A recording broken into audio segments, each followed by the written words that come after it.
This is the Action Movie Guys podcast, bringing you action movie reviews from across the decades, plus box office numbers and insight like never before. And now, your hosts of the Action Movie Guys podcast, Alex and Nate. Welcome, everyone, to a brand new episode of the Action Movie Guys podcast. Now, this is episode 121, Transformers 2, Revenge of the Fallen from 2009. I'm your host, Alex Figueroa, and my co-host is... Nate from Netflix Reviews. All right, Nate, how long has it been since you've seen Transformers 2?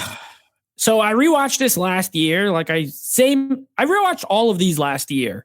Okay. So now I'm watching them again 1 year later, for better or worse. So last year, but before that, it had been a really long time, and as we'll talk about it when we're talking about it. Well, don't worry about it because I'm with you, bro. Well, I didn't see it last year, but this movie, I haven't seen it since the theater. Oh, wow. Okay, so Yeah. you've been like what, 2009, I think, or something like that. Yeah, 2009. I purchased it on Blu-ray, and you know what's funny? I never took it out the plastic. I looked at it, I went, oh. Fair enough. And then I purchased the 4K, which is weird. But we'll talk about why I haven't opened it up. Well, you bought the box set, so it's not that weird. You know, it came with it. Yeah. You had to have it. It did. But anyway, for those of you that are new to the channel or you listening to us on the go, we have a structure here. We're going to go to the box office numbers, Rotten Tomato scores, right into our actual movie review of Transformers 2 from 2009. So with that said, let's get into some box office numbers of this another smash hit of Transformers 2, Revenge of the Fallen from 2009. Domestic, 402 million. International, 434 million. For a worldwide total of 836 million on a budget of $200 million, domestic opening of 108 million. Yeah, this is, as far as I remember, the number one box office of the 5 Transformers movies. It peaked at number 2. So, first one made a lot, the second one made the most, and the next ones, none of them make as much as part 2. So this was, I remember when it came out, it was a monster hit. I saw it in IMAX. It had IMAX scenes that were great, and we'll go into it when we review, but packed. The IMAX theater was all the way full, not an empty seat. So I remember it was crazy. No, I agree with you. This movie, I remember it was packed to the rim. Me and my wife saw this also in the theater. I believe this is the last one we seen in the theater of the Transformers. Because I know the third one, that's was it Dark Side of the Moon? Dark of the Moon. Whatever the moon is. Dark of the Moon. Yeah, something with the moon. The moon one. The moon one. I saw that on Blu-ray. I didn't go to the theater for that one. But I remember this has to be the last one that I saw in the theater. So anyway, with that said, yeah, that's a lot of money. But the thing is, the question is the trajectory going to go up in terms of money, or is it going to go back down by the third? We're going to find out between in the second episode coming up, episode 24 coming up. But now let's get to some critics and audience, and let's see what they have to say about Transformers 2. Okay, well, critics hated this. They absolutely hated this movie. Took a big, huge, steaming dump right on it. This has a 20% on the old Rotten Tomatoes. A 20%. Now, audiences were a little more kind, 57. So more than half, just over half, thought it was at least pretty good. I don't think anyone gave this movie like a 9 or a 10 out of 10, but they gave it at least like a 6 or something like that. So it's 50-50 with audience. It is not 50-50 with critics. They hated this crap. Yeah, but are the critics right or are the audience right? But again, we're going to throw all that stuff out. But where does me and Nate lie between the critics and the audience in our scores? So we're going to let you guys know now. We're going to start it off again with the main character. Of course, Shia LaBeouf with Sam Witwicky. Yeah. He's back at it again, Nate. He is. So if you guys remember last week, we reviewed the first one, and I love Shia LaBeouf in that movie. I do. I think he's a lot of fun. I think he's funny. I like Sam Witwicky. This movie is different story. He is so over the top weird in this movie with all the parts where he's at school and he's like doing all this crazy, and he starts writing on the board. He's going all crazy. Yeah, he starts doing all this weird stuff, and even just his character in general is I don't know. It doesn't feel the same as the character from the first movie to me. I know he's going to college now instead of high school. Fine, but I went to college and when I went from high school to college, I was pretty much the same exact person. It wasn't that much of, it's not like he went from high school to like 25 where you can have a lot of growth. He's just like, I don't know. He's the same, but different. I'm not saying I hate him. So, I don't want anybody to think, he's like 60% the same character, but what the heck is that other 40%? I don't get it. He's got what's her name? The girl, Megan Fox character. Yeah. Michaela. He's got Michaela back at home looking better than ever. And he's still kind of weird.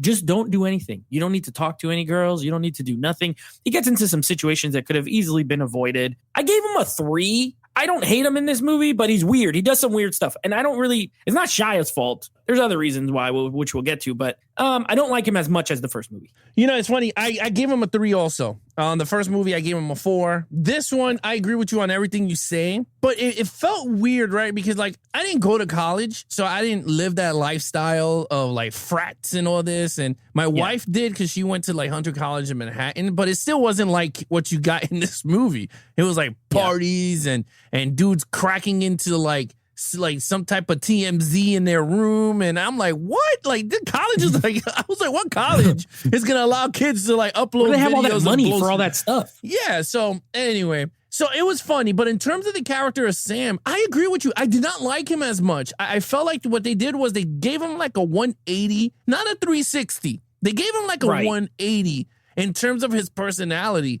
I didn't understand why this kid doesn't have confidence after going out with Michaela. I would have had mad confidence with a hot chick still wearing Daisy Dukes in the second movie. I'm like, holy crap. But it didn't make sense to me. Him letting go of Bumblebee never made sense to me. Like, if I'm going to college, wouldn't you want to flaunt a Camaro? Like, I know I would. I'm like, yo, B, you're going to have to go to a newer model of the Camaro. Like, scan yourself to the new yellow Camaro. Didn't make sense to me in that. In terms of his role into the plot, I wasn't too crazy with it. I'm going to be 100%. Him touching the old spark, I don't know if I said it right? It's called the old spark. All spark? Yeah. All spark, yeah. All spark. I didn't like it. I'm going to be 100% with you. I thought that was dumb. Him getting the information and going against my man from The Office, Dwight Schrute, I thought that was pretty funny. I thought that was a funny moment. He does have a lot of good comedic performance. Like you said, I think they attacked this in this movie a little bit more than the first, which to me, it worked. It worked well, but it just was a 3. It's like a 180 to the original character. If this was the quirkiness that you gave me in the first, I would have been like, you know what? This is cool because he's a quirky dude anyway. It would have worked. But you didn't do that in the first movie, so it didn't work for me as much. But with that said, I gave him a 3. Main villain. Agreed. Now, we have Megatron, but technically it's Megatron / the Fallen. Yeah, the Fallen guy. So horrible. He sounds cool. He has a cool name, I guess. And he looks cool. And he's voiced by Tony Todd, who's cool. Okay. I gave him a 2. He's not that cool. He doesn't live up to all the cool elements he has. He has a good look, a cool name, and is voiced by a very good, cool actor. And he's barely in this movie. He doesn't do anything. He's kind of old. He sits on a ship most of the time. You know what I mean? Megatron does more action in this movie than The Fallen does. Megatron, if I was truly scoring Megatron, it'd be higher. But I'm going to score The Fallen because he's in the title and he's the main. Yeah. He's the main one. Yeah, I agree. And he's not good. He's not good.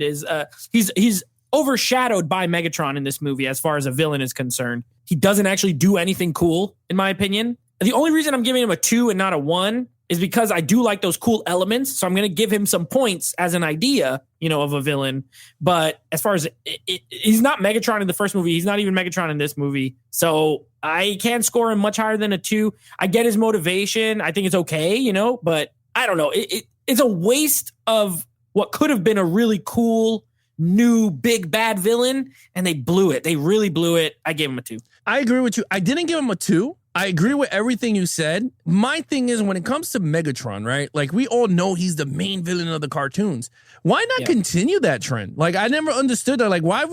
Why introduce another character, but then Megatron is 100 times better than him on screen, which didn't work for me at all. I gave it a 3 though because I put together Megatron with the Fallen, and Megatron is the one that gave him most of the points anyway. Because I love when they were in the desert. and he sees that he's about to like put the Matrix into Optimus, and he shot Wiki. And he's getting all torn up. He's like, bah, bah, and he turned into a ship and flew. I was like, yo, Megatron was like, I'm going all up in it, bro. I'm gonna get hit. He's not bringing back Optimus. But again, you're right. I would prefer Megatron as the villain, Starscream as his second in command. But another character that he's not in there as much. And then I was confused, and maybe you can help me out. But I was confused. Who the hell was the satellite robot? Was that Starscream? That's not Starscream. It's a different character. Yeah, they say the name, but I don't remember what it is. But it's not Starscream. Like, I liked him. I was like, yo, he should have been a villain. Like, I was like, okay, he is a villain, but I was just like, he doesn't do much. He's just a satellite. Soundwave is in the third one, I believe. Okay. So that's not him, but I don't know I forget his name. Yeah. I thought he was okay too. Yeah, I thought he was cool. I was like, yo, man, he's pretty cool. I missed the little robot, the little bad guy. Little annoying one. Yeah, there's a new little robot, but he's like a different character. Yeah, I don't like it, but we'll talk about that during there's a storyline. But anyway, the little leg humper. Yeah, I'll give it a 3. You give it a 2. Let's get to some action sequence. All right, you know what? I'm going to be real honest. I'm glad we do these reviews in the order we do them, because it allows us to give, even in a movie where there's going to be some negatives in about 2 minutes, it gives us an opportunity to give positives first. The action gets another 5 from me, and I'll tell you why. If you look at this action, as compared to the first one, I would wager to say, as much as I love the action one, I think this one has a few better action scenes than the first movie. Just pure action. And I loved it in the theater, especially because it was shot with IMAX. Mm-hmm. The forest fight between Optimus and Megatron and Starscream, where they're fighting in the forest. I'm not even lying. I'll always remember it. It's one of the best IMAX things I've seen. It was like, it expanded, the aspect ratio. It was the biggest thing, and it was so cool. There's no music. They're just fighting. It's intense. I love it. I like the opening in China, or wherever they are in China, I think. And it's at nighttime. That's one thing you didn't get a lot of in the first movie. A lot of nighttime. There's no nighttime action scenes. So I thought it was pretty cool. And the desert battle, it goes on a little too long, but it's mostly fun. It's mostly fun. I like Devastator. I think all the jokes, which is going to be part of the story and stuff, is bad, like with the balls and stuff. It's like, okay, come on. But he looks cool. He's big. It has a lot of cool moments. And I think pound for pound, the action is, they're getting the same score. So I'd say it's as good, but I think it's slightly better than the first movie, but we can't go higher than a 5. So yeah, it's another 5 for me.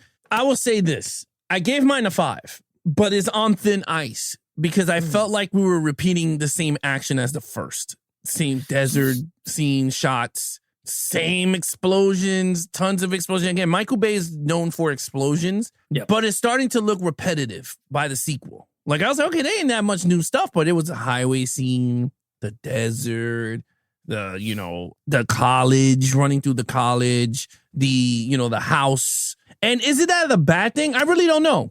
We're going to find out by the third movie. If the third movie looks like the same formula of action, I'm not going to lie to you. I might start deducting points because honestly, you're just repeating the same formula. Again, if it's bringing money in the box office, but we're not talking about money in box office in our reviews.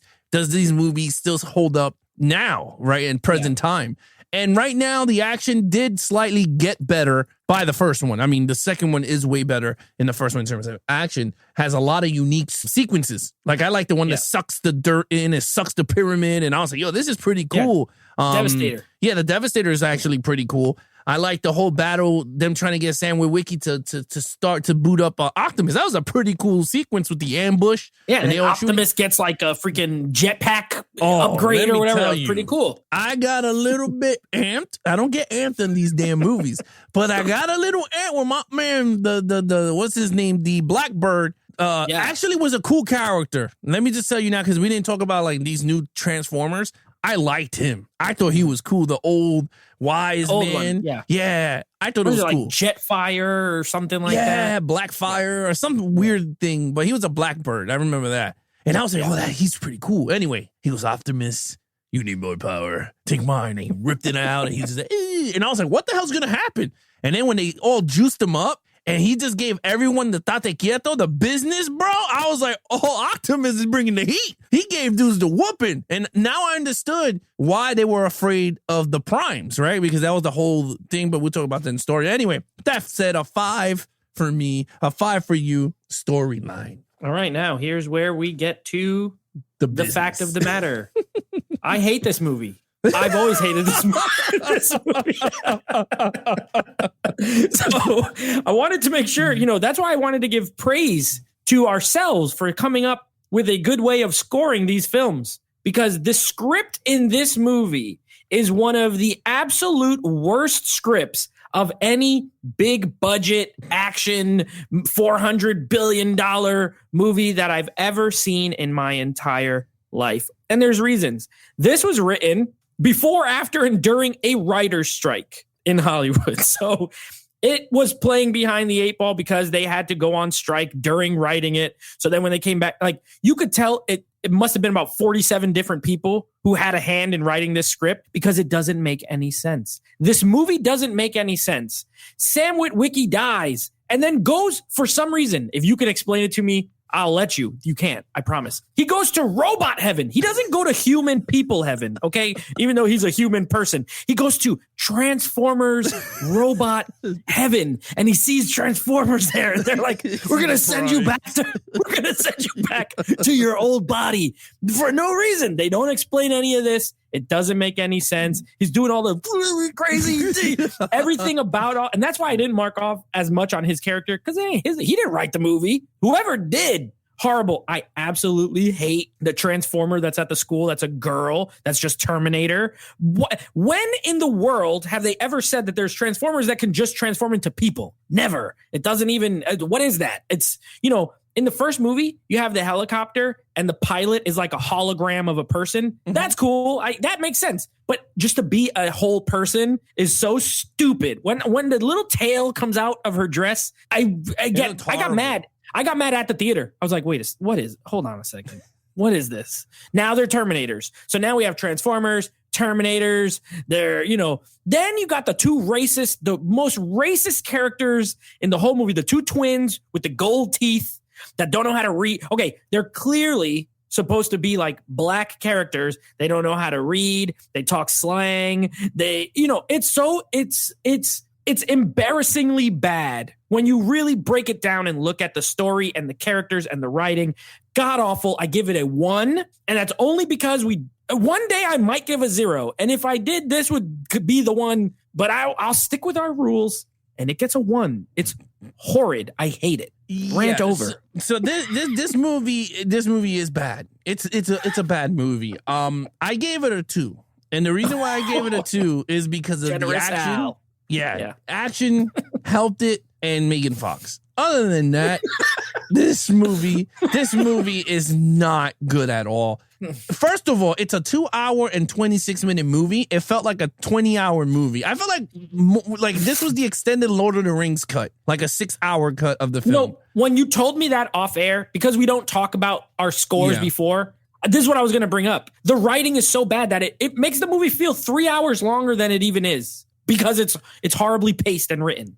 Yeah, it's when my wife looked at me and she goes, "Is this thing ever going to end?" And I was like, "Man, this is bad." And I started to feel that in the first movie, and you get to see it roughly like full throttle in the second movie. Like, the pacing is god awful. It's a never-ending action sequence from beginning to end with just sprinkle of stupid storylines throughout. Right. Sam Witwicky, again, stupid plot lines with him. He touches the old spark. All of a sudden, this thing could burn through the whole house.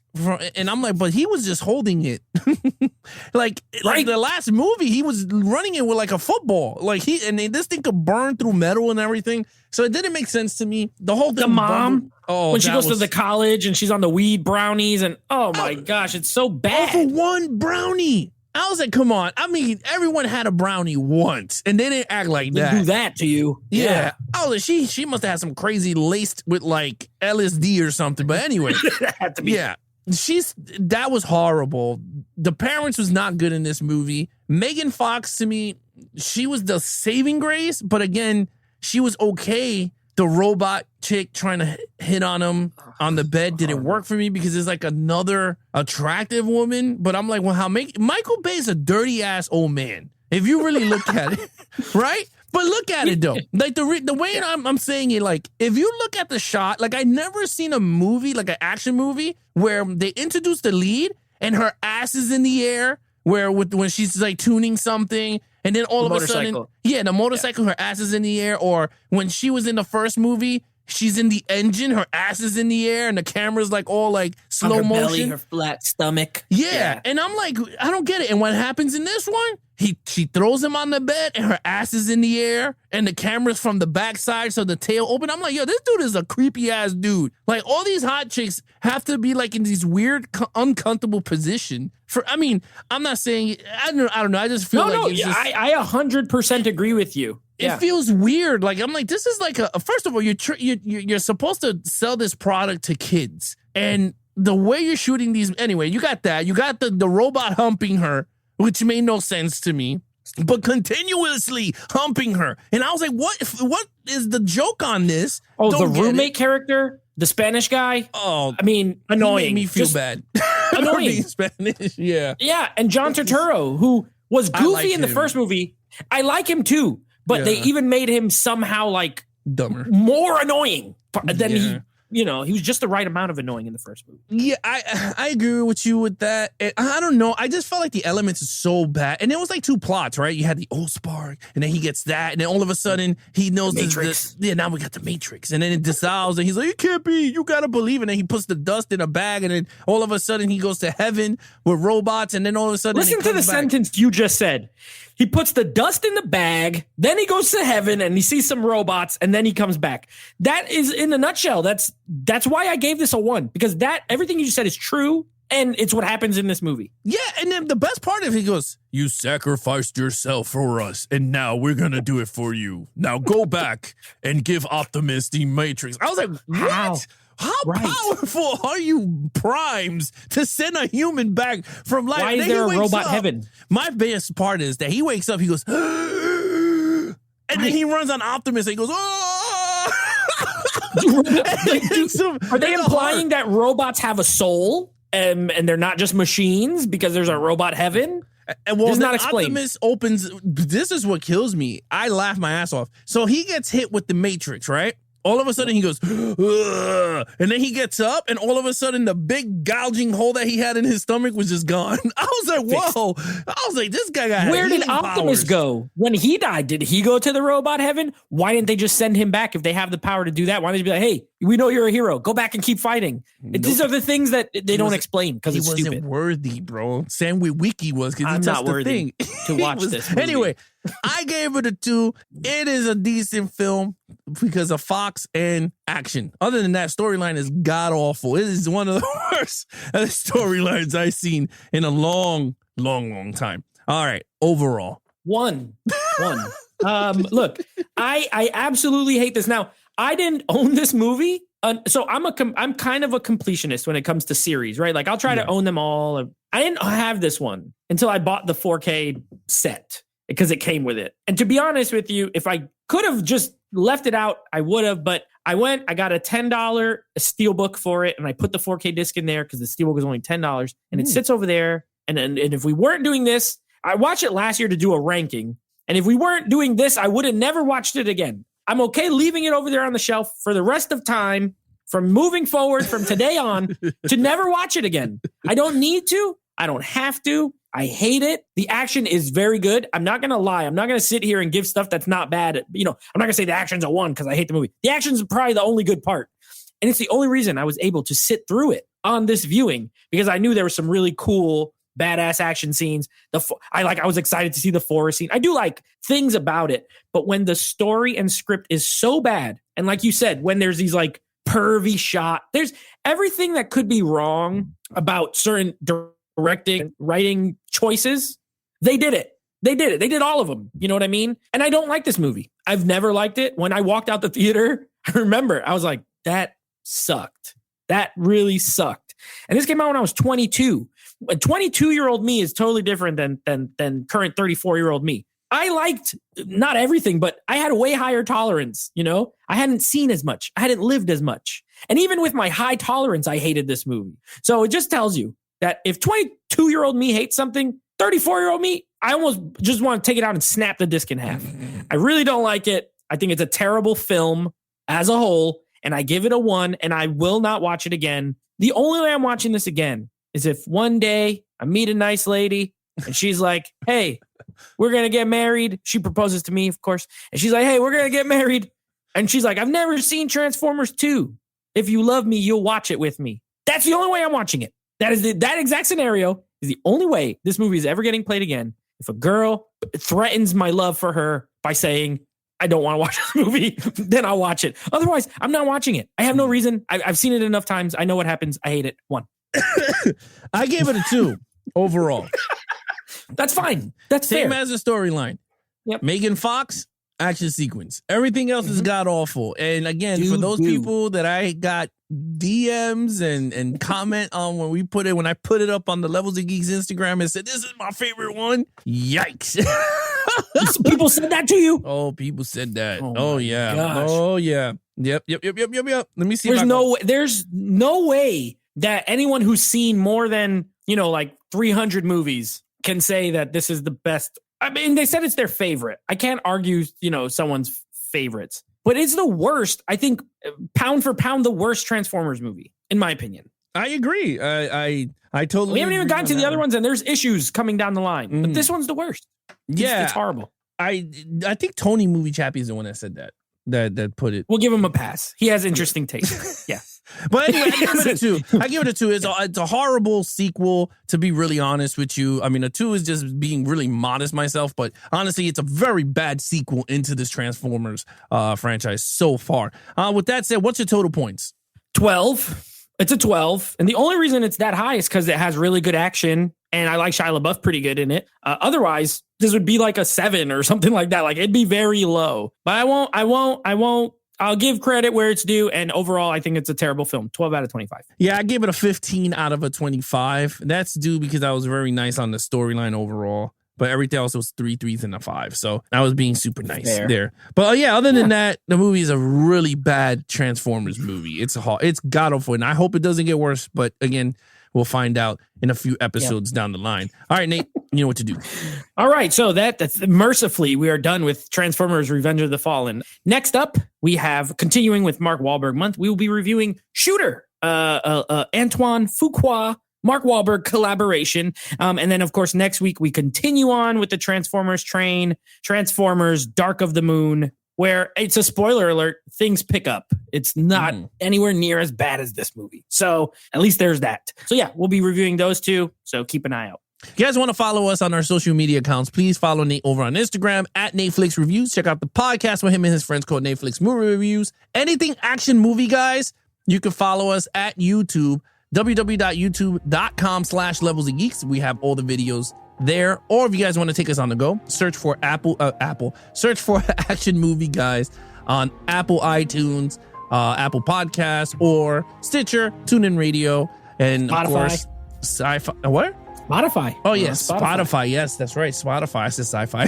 Sci-Fi-channel.com /Action Movie Guys. Don't look it up. Oh, man. Don't go there. No, don't go there. I'm your host, Alex Figueroa, and that is Nate from Netflix Reviews. be awesome to each other and geek out.